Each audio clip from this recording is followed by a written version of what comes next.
प्राचीन भारत में उज्जयिनी के महान और पराक्रमी राजा विक्रमादित्य का शासन था। वे न्यायप्रिय और पराक्रमी राजा थे और अपने शौर्य के कारण पूरी पृथ्वी पर प्रसिद्ध थे।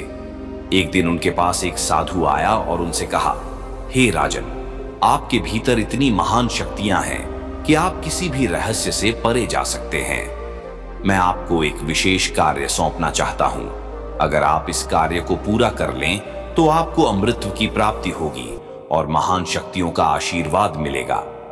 राजा विक्रमादित्य ने साधु की बातों को सुना और सहर्ष कार्य के लिए तैयार हो गए।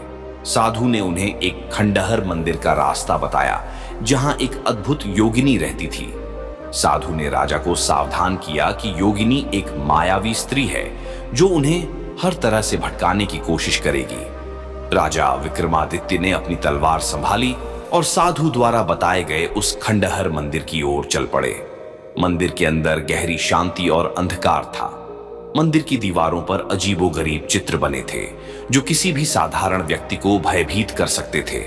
लेकिन विक्रमादित्य अडिग होकर आगे बढ़ते गए। कुछ ही समय बाद उन्होंने मंदिर के केंद्र में एक सुंदर स्त्री को ध्यान में बैठे देखा। वह योगिनी थी जो साधना में लीन थी। उसकी आंखें बंद थीं, लेकिन जैसे ही उसने राजा के कदमों की आहट सुनी, उसने अपनी आंखें खोली। उसकी आंखों में गहरी माया थी और उसकी उपस्थिति इतनी आकर्षक थी कि कोई भी व्यक्ति उसकी ओर खींचा चला जाए। योगिनी ने राजा से कहा, हे राजन, मैं तुम्हारी शक्ति और साहस से परिचित हूं, लेकिन तुम यहां क्यों आए हो? यह स्थान सामान्य लोगों के लिए नहीं है। अगर तुम मुझे पराजित करना चाहते हो तो तुम्हें मेरी चुनौती स्वीकार करनी होगी। राजा विक्रमादित्य ने निर्भीक होकर कहा, हे देवी, मैं किसी भी चुनौती को स्वीकार करने के लिए तैयार हूं। तब योगिनी ने एक रहस्यमयी पहेली सुनाई और राजा को उसका उत्तर देने को कहा। योगिनी ने कहा, इस पहेली का उत्तर देना तुम्हारी मर्जी है, लेकिन अगर तुम सही उत्तर दे देते हो तो तुम्हें मैं विशेष शक्तियां प्रदान करूंगी, लेकिन अगर तुम असफल रहे तो तुम्हें अपनी जान गंवानी होगी। योगिनी ने पूछा, राजन, एक राजा के पास 3 रानियां थीं। तीनों में एक से बढ़कर एक सुंदरता और बुद्धिमानी थी। राजा के लिए उनमें से किसी एक को चुनना कठिन था। तीनों का सौंदर्य और गुण देखकर राजा असमंजस में था। तुम बताओ, उस राजा के लिए सबसे उत्तम पत्नी कौन थी?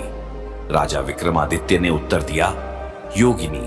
राजा के लिए वही पत्नी उत्तम होती है जो उसके दुख सुख में साथ देती है, जो कठिन समय में भी उसका साथ नहीं छोड़ती। इसलिए वही पत्नी राजा की सच्ची संगिनी है जो अंत तक उसके साथ रहती है। योगिनी राजा के उत्तर से प्रसन्न हुई। उसने हंसते हुए कहा, राजन, तुमने पहली परीक्षा पार कर ली है। अब अगली परीक्षा के लिए तैयार हो जाओ। योगिनी ने अंततः राजा विक्रमादित्य को एक गहरी ध्यान साधना में शामिल होने की चुनौती दी। उसने कहा कि यदि वह इस ध्यान में सच्चे मन से साधना करते हैं तो वह उन्हें महान शक्तियों का आशीर्वाद देगी। राजा ने दृढ़ निश्चय के साथ ध्यान लगाकर साधना शुरू की। कई घंटे तक योगिनी ने उन्हें अपने माया जाल में फंसाने की कोशिश की, परंतु राजा का ध्यान अडिग रहा। अंततः योगिनी ने देखा कि राजा ने सभी परीक्षाएं पार कर ली हैं और उसका मनोबल नहीं टूटा। उसने राजा को आशीर्वाद दिया और कहा, हे राजन, तुम सच्चे योद्धा हो और तुम्हारा साहस अतुलनीय है। मैं तुम्हें अमृता का वरदान नहीं दे सकती, परंतु मैं तुम्हें ऐसी शक्तियां दे रही हूं जिससे तुम सदैव सत्य और न्याय के मार्ग पर चलोगे। राजा विक्रमादित्य और योगिनी की यह रहस्यमयी कहानी हमें सिखाती है कि सच्चे साहस, आत्मबल और धैर्य से कोई भी कठिनाई पार की जा सकती है। विक्रमादित्य ने अपनी निडरता और बुद्धिमानी से योगिनी की चुनौती को स्वीकार किया और अंततः विजय प्राप्त की।